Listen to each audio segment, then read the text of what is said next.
Hi, this is Sissy Styles, and if you have stumbled on this page that's called EcoKids, you have either been directed here from my YouTube page or from my assignment for literature and the environment, or you've just happened to stumble across it, and I hope you enjoy what you find. What my goal is for this page was to find a way for parents and teachers and kids to work together to help do little things to save our environment. I know that, there's so much out there about saving our environment, but I have a passion for preschool. And I have realized through that passion that the younger you start teaching a child something, the more it sinks in and the more that they want to do it. So if you start with a child young, teaching them ways to conserve, recycle, save the world, we're going to have a great group of eco kids and eco adults down the line. Rachel Carson said in a famous speech that nature is what man could not create. I'm messing up her quote, but the gist of it is that nature is something that man had no hand in creating. And so many men and women want to destroy what they can't control, what they couldn't create. Nature can't be controlled by us. And so we have to learn to live in harmony with it. And if we don't live in harmony, things get destroyed. Sadly, we've seen that happen. We've seen animals become extinct. We've seen things destroyed. But there are ways, little ways, that all of us working together can make our world a better place. We can all make little changes. And there are great books out there, and I've got a list on the site of all the different books that I found that you can use to help teach your kids. I want this to be a place where teachers and parents can come together and get some information and some ideas. Hopefully this will be an ever-evolving website that I can keep up with and do something more so that when I am in my own classroom again, that my class can do this together.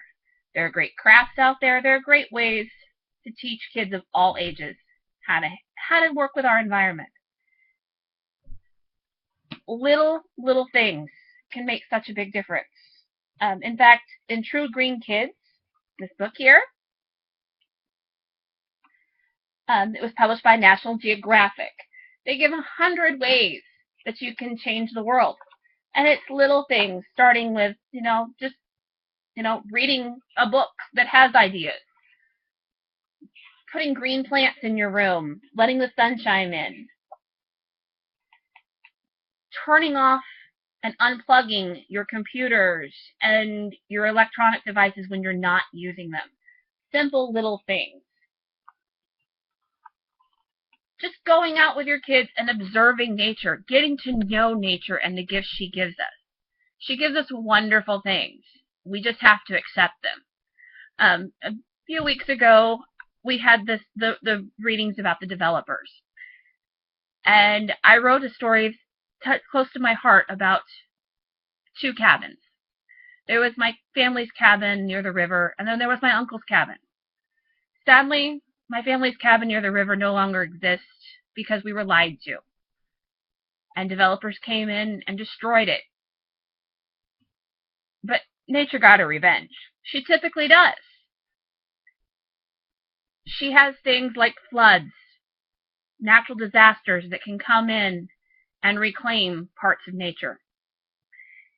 If we were all just disappear, nature would come in and reclaim the earth. There was a mini series through the History Channel several years ago about life without people. What would happen to this earth if people no longer existed?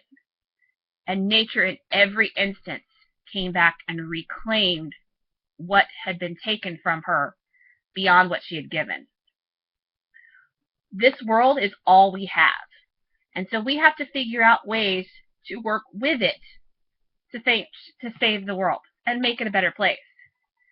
There are great activity books that I've listed, such as Planet Earth, which it has 25 hints on helping kids save the world. They're simple little things, and some of them are kind of silly. But they teach, like hydroponic planting. The more plants we have, the more our air gets cleaned. It teaches kids about how they can be chemical free with their pets, how to make their own ladybug home. There's also Green Craft, which is a great one for 8 and up, that has things like their own shopping bag or reusable gift bags, things that kids can do to not leave so much in our environment that doesn't need to be there. I've also listed a book for families to know what to do. Do one green thing, little things switching every day.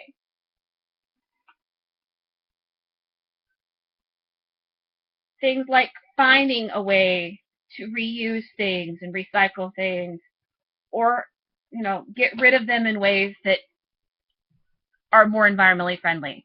Also things like conserving water by taking shorter showers and less baths. There are ways, just little changes that we can all make to make the world a better place.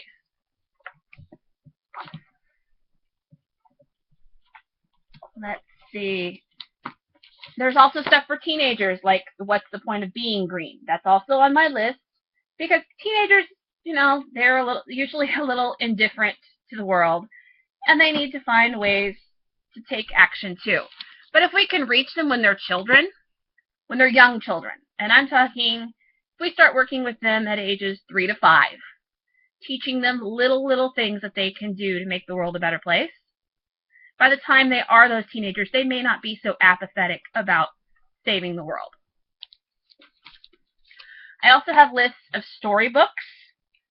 There are things like This Is Our Earth. This one was a wonderful book. It's called Seeds of Change. It's about the first woman to ever win the Nobel Peace Prize for environmental concerns. And she changed the world by planting trees and inspiring other people in Kenya to plant trees and save the world one tree at a time. I also have a book by the Prince of Wales about harmony. And this is a great book for all ages. Some of it can be a bit over the age of 3 to 5, but if you look at the pictures talk about shapes, and there's easy concepts that can make it easy for those younger ages to learn, but it'll also be something that families and older children can enjoy together. There's Gabby and Grandma, Going Green. This is a great book showing kids how to make those little changes.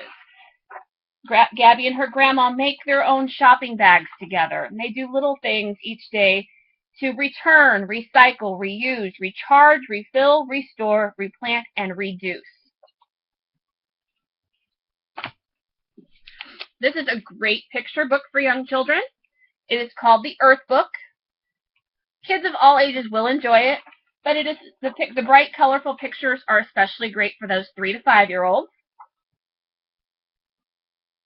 And she teaches the little girl in this book teaches things like using all of the paper for your picture, not just a small piece. And a great hint for teachers, instead of putting big pieces of paper in your art center, put smaller pieces.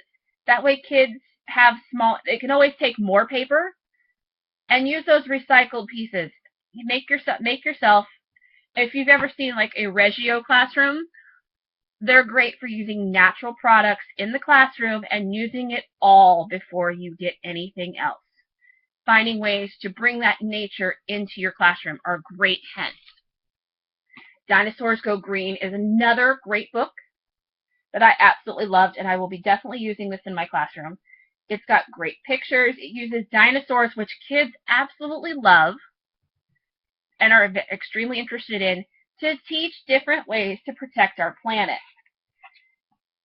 And you can tie it to the fact, for older kids, you can tie it to the fact that dinosaurs died out because of what we think was a natural disaster. And so since they're not around anymore, how we can protect the animals that we do have. And there are great hints in this book. Things like turning off the water while you're brushing your teeth so you're not wasting water. Just little things that kids can learn to do to save the planet. This book, Common Ground, was so wonderful. I loved this book. It had a great story about a town that learned how to use its space and work with nature. And it was just, the colors are bright and beautiful. They're really interesting to look at. And I think kids of all ages, not just those younger ages, would really enjoy this one. Living in Kansas, it was the prairie. And so we all know about how the buffalo had died out. And if this book, The Buffalo Are Back, shows the buffalo before they were extinct and how they lived in harmony with the Indians, and then how the prairie was destroyed, and there were those that used the buffalo for more than what they needed, and they really died out, and how through efforts of people that really wanted to save the buffalo, we're able to see buffalo now. And how many kids are going to have that opportunity unless how many more animals could this happen to if we don't take the opportunity to respect what we have? This is a beautiful ABC book. It's called A Swim Through the Sea. This one was written especially for parents and kids to use together, and it shows different fish and things that live in the ocean. The words may be too advanced for the younger child, but parents can use the pictures to tell the story, and the kids can start learning the names of some of those sea creatures that they may not necessarily know just from seeing. One last book that I absolutely loved, Three Pandas Planting. This was a great book counting down ways to save the planet. And it was really cute, and this would be a perfect book for those 3 to 5-year-olds. The crocodiles are carpooling. That's a great environmental tip. These are little things. 11 tigers turning off their faucets so that they're not wasting water. The otters are organizing their trash and their recyclables. The turtles taking their cans home so that they aren't leaving them on the beach. The condors collecting litter.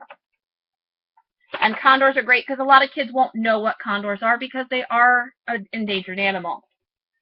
The chimps using energy-saving light bulbs. The bears recycling their newspapers. Leopards learning about recycling. Rhinos using rechargeable batteries. That's another great saving tip for the world. 3 pandas planting their trees, because the more trees we plant, the better our air quality. 3 whales watching for polluters, because things that get in our water can cause pollution. And 1 elephant enjoying the earth. I loved this book. I thought it was fabulous. In fact, I loved all these books. I enjoyed doing this 2-part project. I have had fun putting this website together. And like I said, I hope it's going to be a work in progress, and I will constantly add to it. I feel like this is an important subject for kids to learn about, and I really want to do my part in teaching those young learners to respect the world that we have. Enjoy!